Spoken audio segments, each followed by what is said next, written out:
En ces jours-là, devant tout le peuple, Pierre prit la parole. « Homme d'Israël, le Dieu d'Abraham, d'Isaac et de Jacob, le Dieu de nos pères, a glorifié son serviteur Jésus, alors que vous l'aviez livré. Vous l'aviez renié en présence de Pilate, qui était décidé à le relâcher. Vous l'aviez rejeté. Vous avez renié le saint et le juste et vous avez demandé qu'on vous accorde la grâce d'un meurtrier. Vous avez tué le prince de la vie, lui que Dieu a ressuscité d'entre les morts. Nous en sommes témoins. D'ailleurs, frères, je sais bien que vous avez agi dans l'ignorance, vous et vos chefs, mais Dieu a ainsi accompli ce qu'il avait d'avance annoncé par la bouche de tous les prophètes, que le Christ, son Messie, souffrirait. Convertissez-vous donc et tournez-vous vers Dieu pour que vos péchés soient effacés. » Évangile selon Luc. En ce temps-là, les disciples qui rentraient d'Emmaüs racontaient aux 11 apôtres et à leurs compagnons ce qui s'était passé sur la route et comment le Seigneur s'était fait reconnaître par eux à la fraction du pain. Comme ils en parlaient encore, lui-même fut présent au milieu d'eux et leur dit « La paix soit avec vous ». Saisis de frayeur et de crainte, ils croyaient voir un esprit. Jésus leur dit « Pourquoi êtes-vous bouleversés ? Et pourquoi ces pensées qui surgissent dans votre cœur ? Voyez mes mains et mes pieds, c'est bien moi. Touchez-moi, regardez. Un esprit n'a pas de chair ni d'os, comme vous constatez que j'en ai. » Après cette parole, il leur montra ses mains et ses pieds. Dans leur joie, ils n'osaient pas encore y croire et restaient saisis d'étonnement. Jésus leur dit « Avez-vous ici quelque chose à manger ?» Ils lui présentèrent une part de poisson grillé qu'il prit et mangea devant eux. Puis il leur déclara « Voici les paroles que je vous ai dites quand j'étais encore avec vous. Il faut que s'accomplisse tout ce qui a été écrit à mon sujet dans la loi de Moïse, les prophètes et les psaumes. » Alors il ouvrit leur intelligence à la compréhension des Écritures. Il leur dit « Ainsi est-il écrit que le Christ souffrirait, qu'il ressusciterait d'entre les morts le 3e jour, et que la conversion serait proclamée en son nom pour le pardon des péchés à toutes les nations, en commençant par Jérusalem. À vous d'en être les témoins. » La résurrection. Quel sujet! À commencer par les disciples ou les apôtres qui n'y ont rien compris. Ils croient plutôt dans les fantômes que dans la résurrection. Ils croient voir un fantôme alors que c'est le ressuscité qui se présente à eux. Ouais, ils n'ont rien, comprenaient rien. Alors qu'ils étaient au quotidien à côté du Seigneur, avec le Seigneur, et que le Seigneur leur parlait, leur disait les choses qui allaient se produire. Et nous, en 2024, on en est où ? Est-ce qu'on est aussi nigauds que les disciples et les apôtres ? Oui, on a des problèmes. Parce qu'il y a des théories qui se baladent, qui retentissent, ça va de la réincarnation à des tas d'autres choses. Et d'autant que la résurrection, elle est proclamée à Pâques. Et là aussi, Pâques, que de contresens. Pâques, c'est des œufs, c'est des cloches, c'est le corso à Valréas, n'est-ce pas? C'est la nature qui se réveille, les arbres qui fleurissent, le soleil qui devient de plus en plus chaud, etc. Donc on a des confusions. Et on oublie aussi que si Pâques est là, c'est que 3 jours auparavant, il y avait la passion et il y avait la mort. Ça, c'était une difficulté que j'avais rencontrée à expliquer cet axe-là de mort et résurrection aux élèves instituteurs des écoles privées protestantes en Nouvelle-Calédonie. D'abord, parler de Pâques, comment... parce que donc je devais les enseigner à faire du catéchisme au cours de leur enseignement. Alors, dans la culture kanak, déjà la mort, ça n'existe pas. Non, les vieux qui sont morts, ils se reposent. On les met en terre, ils se reposent. Et ils sont avec nous. Ils ont gardé le culte des ancêtres et c'est très difficile de faire comprendre cette notion de la mort à des Kanaks. Et puis, donc la résurrection, non, il n'y en a pas besoin parce que les vieux, ils sont avec nous, avec les ancêtres, ils sont là, ils restent avec nous. Et d'autre part, en plus, Jésus, vous savez, avait employé cette image du grain de blé qui tombe en terre et qui doit mourir pour ressusciter, en fait, quelque sorte, en donnant un épi qui donnait 10, 20, 100 grains. Le problème dans cette culture, c'est que la nourriture de base, c'est l'igname. L'igname, c'est un tubercule, mais en terre. Or, quand on récolte l'igname, on le déterre, effectivement, on coupe la cime avec les feuilles et on replante. Donc l'igname, il ne meurt pas non plus. Donc vous voyez un peu la notion de résurrection, de mort et de résurrection, comme c'était difficile à expliquer. Et cette notion de mort et de résurrection, pour nous en 2024, on en est où? Comme je disais tout à l'heure, il y a beaucoup de malentendus. Cette foi en la résurrection, elle est contaminée par tout le folklore du monde, avec un peu ce genre de religion naturelle. On observe la nature et puis on vit avec ça. C'est pourquoi nous avons besoin de revenir à l'Évangile, à la nouvelle, à la bonne nouvelle.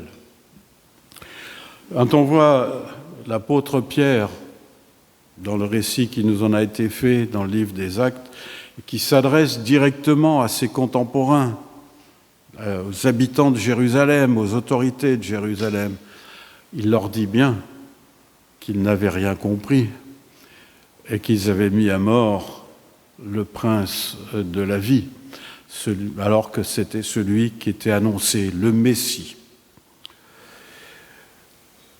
Donc, on n'y comprend rien.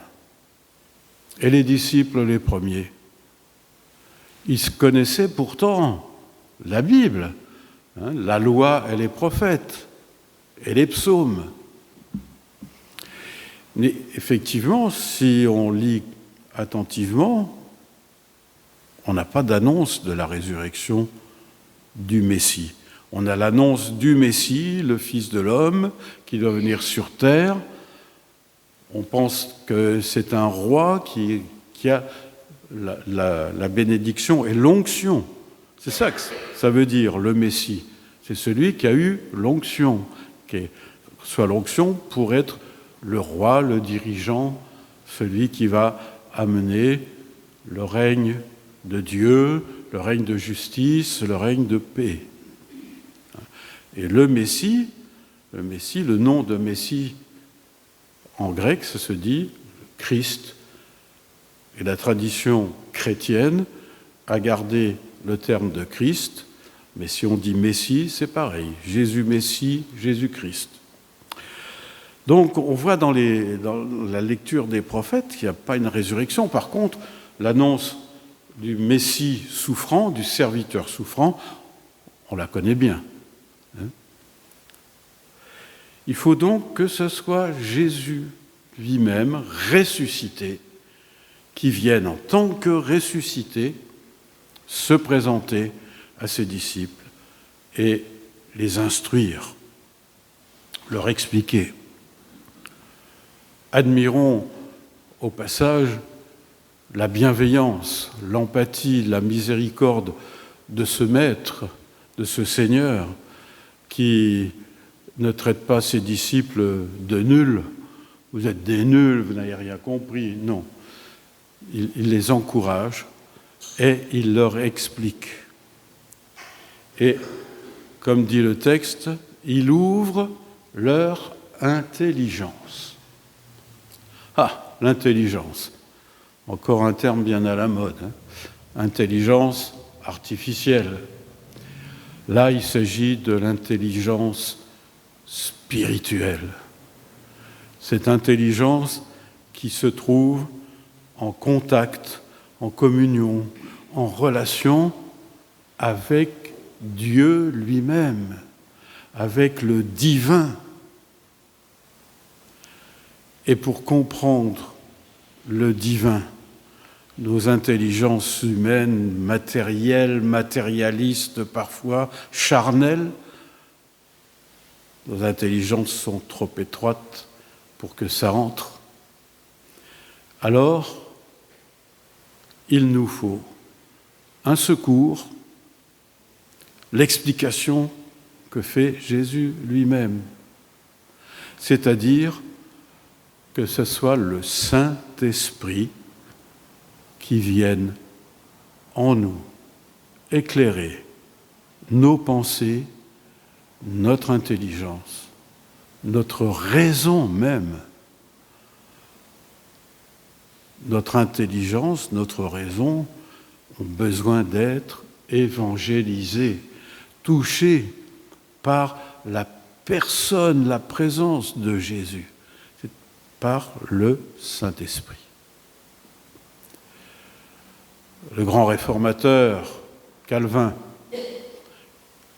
il écrit dans son grand livre de l'institution de la religion chrétienne, il écrit ceci. Nul ne peut comprendre l'Écriture sainte s'il ne reçoit pas l'illumination intérieure du Saint-Esprit.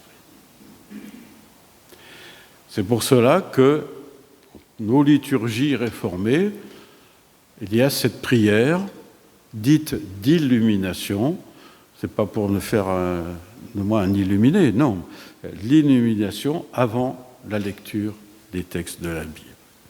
Nous avons besoin de l'illumination intérieure du Saint-Esprit chaque fois que nous abordons la Bible. Oui, certes, on peut travailler des tonnes de livres d'exégèse, d'interprétation, de théorie, d'histoire. Ça fait marcher l'intelligence, mais c'est l'intelligence spirituelle qui entre en jeu lorsque nous lisons la Bible, nous abordons les Écritures. Et donc pour aborder ce thème de la résurrection, c'est le Saint-Esprit qui peut nous donner les explications, parce que la résurrection, c'est irrationnel, ce n'est pas notre raison qui peut nous le donner. Et c'est la foi en la résurrection. Ce n'est pas l'adhésion à une doctrine, c'est la foi, c'est donc une relation personnelle, intime. Et cette foi en la résurrection nous amène à espérer, à poser des actes de foi, à attendre des miracles, parce que le Christ vivant est là et qu'il continue à nous donner des signes, des preuves de sa présence. Dans cette période sombre, terrifiante que nous traversons, dans notre histoire, notre foi en la résurrection, l'auteur de notre foi en la résurrection, c'est-à-dire Jésus lui-même, par le Saint-Esprit, nous donne de ne pas abandonner, nous donne de pouvoir espérer contre toute espérance et de surtout garder notre humanité, ne pas entrer dans les logiques guerrières, ne pas entrer dans les logiques financières et économiques, mais nous donne d'entrer dans les logiques d'amour du prochain, d'amour de l'autre, même s'il est un ennemi. Voilà pourquoi nous avons la présence du Saint-Esprit qui nous conduit, qui nous guide, qui nous ouvre les yeux sur les bonnes réalités. Enfin, quand Jésus se présente à ses disciples et qu'il leur explique tout, il y en a d'ailleurs deux, ceux d'Emmaüs, ils ont eu droit à deux explications. Ils sont vernis, ils ont été doublement bénis. Jésus donne comme preuve de sa résurrection son corps martyrisé, son corps blessé. Or, son corps, sa vie, il les a offertes avant la passion à ses disciples dans le pain et dans le vin de la scène. Nous avons là, devant nous, des preuves de la résurrection de Jésus. Ce n'est pas nous qui l'inventons, c'est lui-même qui le donne. C'est sa souveraineté, son autorité qui nous donne comme preuve le pain et le vin. Et lorsque nous sommes en communion, en partageant le pain et le vin, nous sommes en communion avec lui, le Seigneur ressuscité. Nous recevons de sa présence cette vie éternelle qui ne nous sera jamais ôtée. Rappelons-nous, Jésus dit, celui qui croit en moi vivra quand même, il serait mort. Vous croyez en Jésus? Donc, vous vivez éternellement. La vie éternelle, notre résurrection, c'est maintenant, tout de suite, du moment que j'accepte que Jésus soit mon Seigneur et mon Sauveur. Quelle force nous avons ainsi, dans les moments les plus durs, les plus douloureux, nous avons cette force qui nous est donnée et qui ne nous est pas ôtée. Et nous avons l'Esprit Saint qui nous rend intelligents. Amen.